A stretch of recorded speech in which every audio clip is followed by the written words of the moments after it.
আচ্ছা শোনো, তাহলে আমরা আজকে যেটা নিয়ে আলোচনা করব সেটা হচ্ছে কি ডিএনএ।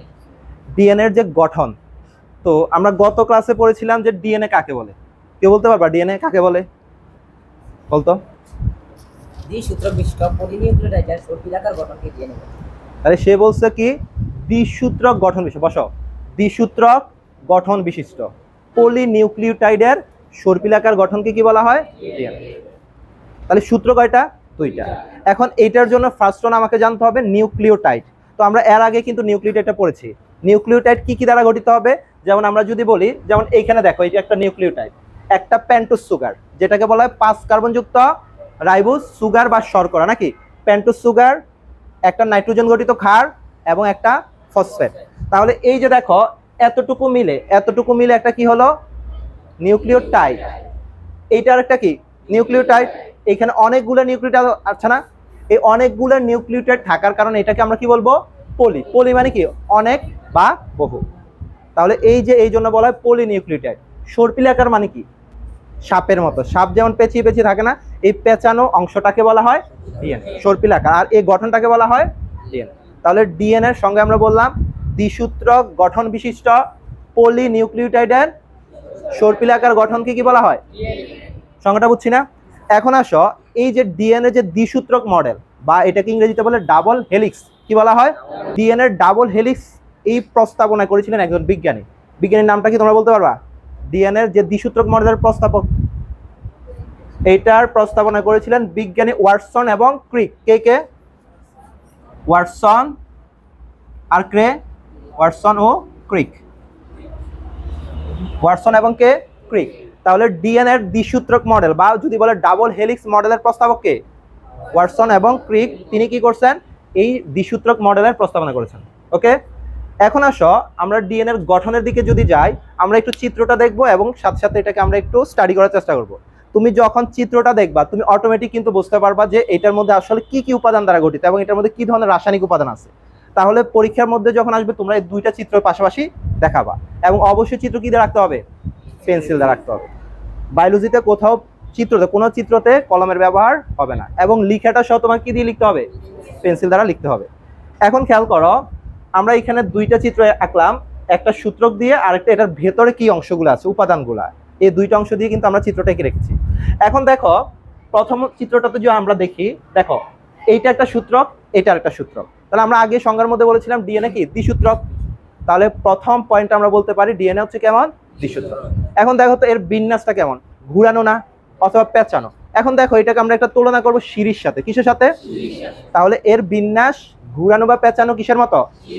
তাহলে দুইটা পয়েন্ট হয়ে গেল। প্রথম বললাম দ্বিসূত্রক, বিন্যাসটা কেমন? ঘুরানো বা পেঁচানো সিঁড়ির মতো। আচ্ছা, এবার দেখো সূত্র দুটো কিভাবে অবস্থান করে, একটার বিপরীত আরেকটা। তাহলে এখানে আমরা তিনটা কথা মনে রাখবো। কি কি কথাগুলা? যে পাশাপাশি, সমদূরত্বে এবং বিপরীতমুখী হয়।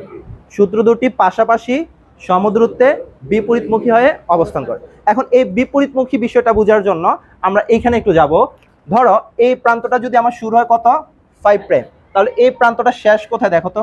এখানে। তাহলে শেষ হবে 3 প্রাইম। তাহলে 5 প্রাইম প্রান্ত থেকে শুরু হয়, শেষ হবে কোন প্রাইম প্রান্তে? 3 প্রাইম। তাহলে অপরটা শুরু হবে কোন প্রাইম? শেষ হবে। এবার দেখো এইটার মধ্যে আমরা এই কনসেপ্টটাকে একটু ক্লিয়ার করব, 5 প্রাইম এবং 3 প্রাইমের বিষয়টা। তাহলে এইটা আমার একটা নিউক্লিওটাইড। তাহলে পেন্টোজ সুগার কয় কার্বনের? 5 কার্বন। এখন দেখো, আমার যদি এইটা 1 নং কার্বন হয়, এটা 2, 3, 4 আর এখানে একটা 5। এবং আমরা নিচেরটা যদি একটু খেয়াল করি, 1, 2, 3, 4 এবং 5। তাহলে এখন দেখো তো এই জায়গার মধ্যে সবার উপরে কত নং কার্বন? আর এই জায়গার মধ্যে সবার নিচে কত নং কার্বন? তাহলে এইখানে আছে 5 নং কার্বন, এখানে আছে। তাই জন্য আমার এই সূত্রটা উপরে থাকে 5 প্রাইম, শেষ হয় 3 প্রাইম। ক্লিয়ার? এবার দেখো তো এইটার বিপরীত না এটা। এখানে যদি আমি অক্সিজেন দিকে একটু খেয়াল করি, এখানে অক্সিজেনটা কোন দিকে? উপরের দিকে। আর এখানে অক্সিজেনটা কোন দিকে? নিচের দিকে। তাহলে এখন দেখো, এই যে এইটাকে যদি আমি 1 নং কার্বন ধরি, 2, 3, 4 এবং হচ্ছে 5। এখন দেখো এই 5 নং কার্বনটা এখন আমার কোথায় আছে? নিচে। এবং উপরে কত নং কার্বন? তাহলে এইটাতে যদি আমি একটু দেখি, 1, 2, 3, 4 এবং হচ্ছে 5। তাহলে সবার নিচে আছে 5 আর সবার উপরে, তাহলে হচ্ছে আমার 3 প্রাইম প্রান্ত থেকে শেষটা হচ্ছে 5 প্রাইম প্রান্ত। কথা কি বুঝতে পারলাম? এখন আসো, তাহলে বিপরীতমুখী নাকি একইমুখী? বিপরীতমুখী। ওকে, তাহলে সিঁড়ির যে সূত্র দুটো সমদূরত্বে পাশাপাশি এবং বিপরীতমুখী কি করে? অবস্থান করে। এখন আসো, সিঁড়ির যে রেলিং, আমরা সিঁড়িতে ধরে ওঠার জন্য কি থাকে? রেলিং। এই সিঁড়ির দুদিকের যে রেলিং গুলা, এই রেলিং গুলা কি দ্বারা তৈরি হয়? এগুলা তৈরি হয় না, রেলিংটা ভিতরের অংশ না, সিঁড়ির দুইটা দিকের রেলিং তৈরি এই অংশটা দ্বারা, এইটা বাদে, এইটা এবং এটা দ্বারা। তাহলে এটার নাম কি? ডিঅক্সিরাইবোজ সুগার এবং একটা ফসফেট। তাহলে সিঁড়ির দুদিকের রেলিং তৈরি হয় ডিঅক্সিরাইবোজ সুগার এবং ফসফেটের মাধ্যমে। এটা কি তৈরি হলো? রেলিং, সিঁড়ির রেলিং। এখন দেখো, এই যে সিঁড়ির ধরো আমরা যদি একটা রেলিং বিবেচনা করলাম, ধরো এদিকে এটা হচ্ছে একটা রেলিং, এটা একটা রেলিং, তাহলে সিঁড়িতে ওঠার জন্য কি থাকে? কতগুলো ধাপ থাকে না? ধাপ থাকে তো, এই একটা ধাপ, এটা ধাপ, এভাবে। আর মাঝখানের প্রতিটা ধাপ তৈরি এগুলা দ্বারা। এগুলো কি দ্বারা তৈরি হয় বলতো? নাইট্রোজেন গঠিত ক্ষার বা বেস। তাহলে ডিএনএ তে কয় ধরনের নাইট্রোজেন গঠিত ক্ষার থাকে? 4 ধরনের। কি কি? অ্যাডেনিন, গুয়ানিন, সাইটোসিন এবং থাইমিন, এই 4 ধরনের।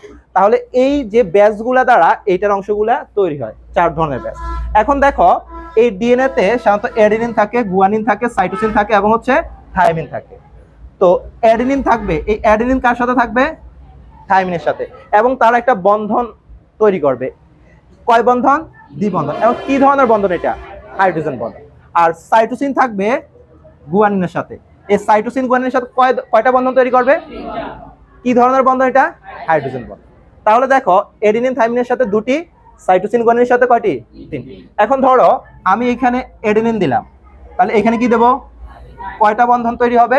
2টা। আবার এইখানে ধরো আমি সি দিলে এখানে কি হবে? কয়টা হাইড্রোজেন? এবার ধরো এইখানে যদি আমি জি দেই, এখানে কি দিতে হবে? কয়টা বন্ধন হবে? এইখানে যদি আমি টি দেই, এখানে কি দেব?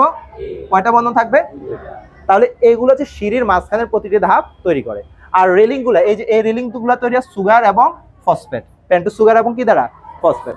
আর এগুলা তৈরি হচ্ছে এক জোড়া নাইট্রোজেন গঠিত কি দ্বারা? ক্ষার দ্বারা। এখন আসো, এই যে সিঁড়ির একটা ধাপ হতে আরেকটা ধাপের দূরত্ব, একটা ধাপ হতে আরেকটা ধাপের দূরত্ব, ধরো এই ধাপটা হতে এই ধাপের দূরত্ব কত? 3.4 অ্যাংস্ট্রম। 3.4 অ্যাংস্ট্রম। আর 1 অ্যাংস্ট্রম এ কত? 1 অ্যাংস্ট্রম 10 ইনভার্স একক কি? মিটার। 1 অ্যাংস্ট্রম হচ্ছে 10 ইনভার্স 10 মিটার। তাহলে একটা ধাপ হতে অপর একটা ধাপের দূরত্ব কত? 3.4 অ্যাংস্ট্রম। এখন ধরো এই যে সিঁড়ির এইখান থেকে শুরু হয় এইখান পর্যন্ত একটা ঘূর্ণন হয়, একটা প্যাচ। আবার যদি আমি এইখান থেকে বলি, এইখান থেকে এখান পর্যন্ত একটা প্যাচ। এই সিঁড়ির প্যাচে একটা ঘূর্ণনে টোটাল 10 জোড়া নিউক্লিওটাইডের কি থাকে? অণু থাকে। কয় জোড়া? 10 জোড়া। এই যে দেখো, তাহলে এইটার মধ্যে 10 জোড়া, একটা হতে আরেকটা দূরত্ব কত?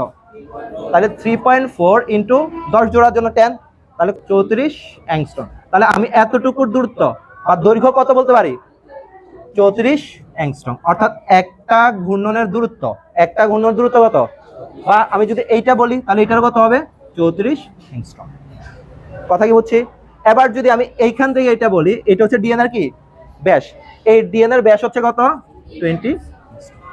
তাহলে এইটাই হচ্ছে তোমার ডিএনএর গঠন, যেটার প্রস্তাবক কে? বিজ্ঞানী ওয়াটসন এবং ক্রিক। তাহলে কি আমরা বুঝতে পারবো? তাহলে এখন ডিএনএর গঠন বললে তোমাকে চিত্রের পাশাপাশি তোমাকে লেখাটা সুন্দরভাবে উপস্থাপন করতে হবে। যদি তুমি মনে করো যে তুমি লেখা ভালো লিখছো, তুমি 4-এ 4 নাম্বার আশা করো, তাহলে কিন্তু পাবে না যদি না চিত্র দাও। এখানে 2টা চিত্র সুন্দর করে তোমাকে উপস্থাপন করতে হবে। তো বায়োলজি হচ্ছে তোমার অবশ্যই চিত্র তোমাকে সুন্দর করে আঁকতে হবে এবং চেষ্টা করবে চিত্রটা যাতে একটা সুন্দরভাবে উপস্থাপন করতে হয়। অনেকে তোমরা চিত্র আঁকো কিন্তু চিত্র আসলে লেভেলিং করো না, বা কোন অংশটা কি মেনশন করো না যে আঁকার জন্য আঁকো না। তোমাকে চিন্তা করতে হবে তুমি যাতে ভালো নাম্বার পাও। তাহলে কি আমরা বুঝতে পারবো? পারবা এখন সবাই? কে কে পারবা দেখি? কে কে পারবা? বুঝছো কে কে? হাত একটু বড় করে। পারা যাবে তো? তো ঠিক আছে, আজকের মতো এখানেই। আল্লাহ হাফেজ।